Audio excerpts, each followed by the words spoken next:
नमस्ते स्टूडेंट्स।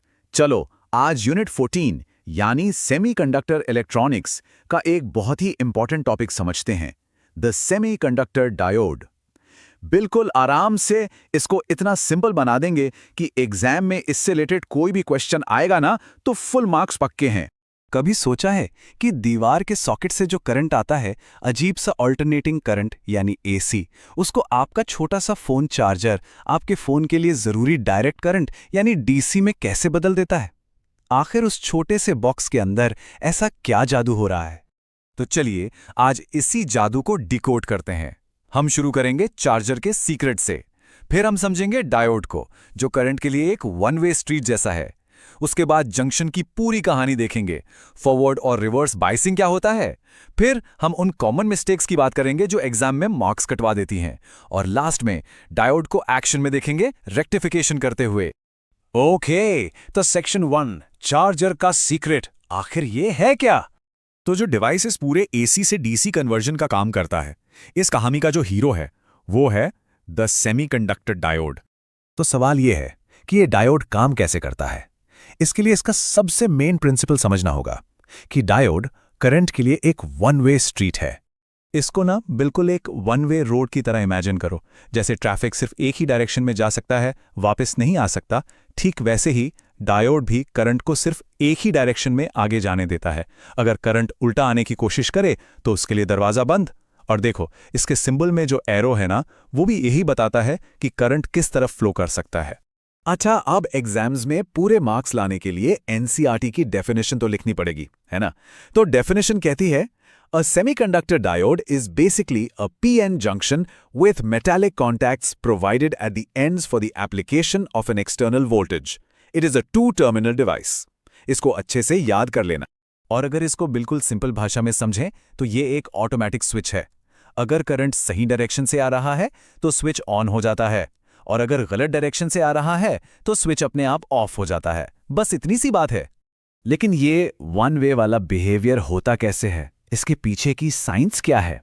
इसके पीछे है पीएन जंक्शन की कहानी, जिसे हम समझेंगे फॉरवर्ड और रिवर्स बायसिंग के थ्रू। तो देखो, जब एक पी टाइप और एक एन टाइप सेमीकंडक्टर मटेरियल को स्पेशल तरीके से जोड़ा जाता है तो तीन चीजें होती हैं। Step 1 diffusion. पी साइड में होल्स ज्यादा हैं तो वो एन साइड की तरफ भागते हैं, और एन साइड से इलेक्ट्रॉन्स पी साइड की तरफ। स्टेप 2, इस चक्कर में जंक्शन के पास पी साइड पर नेगेटिव आयंस और एन साइड पर पॉजिटिव आयंस की एक दीवार खड़ी हो जाती है। और स्टेप 3, इसी दीवार को हम कहते हैं डिप्लीशन रीजन, जहां एक पोटेंशियल बैरियर बन जाता है जो चार्जेस को और आगे पीछे जाने से रोकता है। अब इस जंक्शन पर हम बाहर से एक बैटरी यानी एक्सटर्नल वोल्टेज लगाते हैं। लेफ्ट साइड पर देखो, यह है फॉरवर्ड बायस। इसमें पी साइड को बैटरी के पॉजिटिव टर्मिनल से जोड़ा गया है और एन साइड को नेगेटिव से। और राइट साइड पर है रिवर्स बायस। यहां कनेक्शंस बिल्कुल उल्टे हैं, पी साइड को नेगेटिव से और एन साइड को पॉजिटिव से। तो इन अलग अलग कनेक्शंस का असर क्या होता है? फॉरवर्ड बायस में वो जो पोटेंशियल बैरियर था वो कम हो जाता है और डिप्लीशन रीजन पतली हो जाती है। मतलब रास्ता साफ, रेजिस्टेंस बहुत कम हो जाता है और करंट आराम से फ्लो करता है मिली एम्पियर्स में। पर रिवर्स बायस में कहानी बिल्कुल उल्टी है। पोटेंशियल बैरियर और डिप्लीशन रीजन दोनों मोटे हो जाते हैं। रेजिस्टेंस इतना ज्यादा हो जाता है कि करंट ऑलमोस्ट रुक जाता है, बस थोड़ा सा माइक्रो एम्पियर्स में फ्लो करता है। तो फंडा सिंपल है, फॉरवर्ड मतलब ऑन, रिवर्स मतलब ऑफ। रेजिस्टेंस का ये डिफरेंस कितना बड़ा है इसका अंदाजा लगाते हैं। एक एग्जांपल से देखो, फॉरवर्ड बायस में रेजिस्टेंस हो सकता है मानो 10 ओम्स के आसपास, जबकि रिवर्स बायस में रेजिस्टेंस हो सकता है 10 मिलियन ओम्स। मतलब कितना कितना बड़ा फर्क है ये। चलिए अब उन कॉमन गलतफहमियों की बात करते हैं जो एग्जाम में आराम से आपके मार्क्स काट सकती हैं। हम इनको कहते हैं एग्जाम के साइलेंट किलर्स। इनसे बचकर रहना है। पहला साइलेंट किलर जो एनसीईआरटी में भी एक सवाल की तरह है, क्या हम एक पी टाइप सेमीकंडक्टर का टुकड़ा और एक एन टाइप का टुकड़ा लेकर उन्हें फेविकॉल से चिपकाकर एक पीएन जंक्शन बना सकते हैं? इसका जवाब है एक बहुत बड़ा NO। बिल्कुल नहीं, ऐसा जंक्शन काम नहीं करेगा, क्योंकि जंक्शन को एक सिंगल कंटिन्यूअस क्रिस्टल होना जरूरी है। फिजिकली जोड़ने से एटॉमिक लेवल पर गैप्स रह जाते हैं जो करंट के फ्लो को पूरी तरह से ब्लॉक कर देंगे। इसलिए इसे स्पेशल मेथड से बनाया जाता है। अच्छा, दूसरा सवाल जो अक्सर कंफ्यूज करता है, तो क्या रिवर्स बायस में करंट बिल्कुल जीरो हो जाता है? एकदम जीरो तो नहीं, एक बहुत बहुत ही छोटा सा करंट जिसे रिवर्स सैचुरेशन करंट कहते हैं फिर भी फ्लो करता है। ये माइनॉरिटी चार्ज कैरियर्स की वजह से होता है।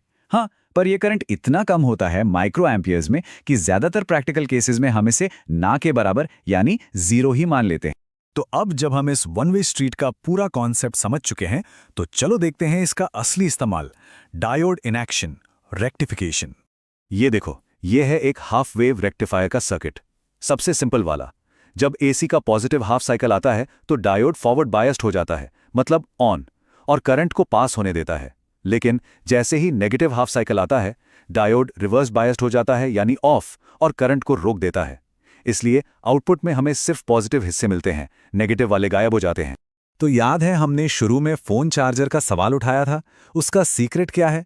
यही है वो सीक्रेट।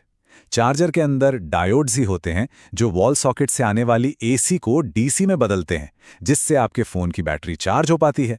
तो हमने मिस्ट्री सॉल्व कर ली। तो चलो एग्जाम के लिए फटाफट से सबसे इंपॉर्टेंट पॉइंट्स को समराइज करते हैं। पहला, पीएन जंक्शन में डिप्लीशन लेयर और पोटेंशियल बैरियर बनता है।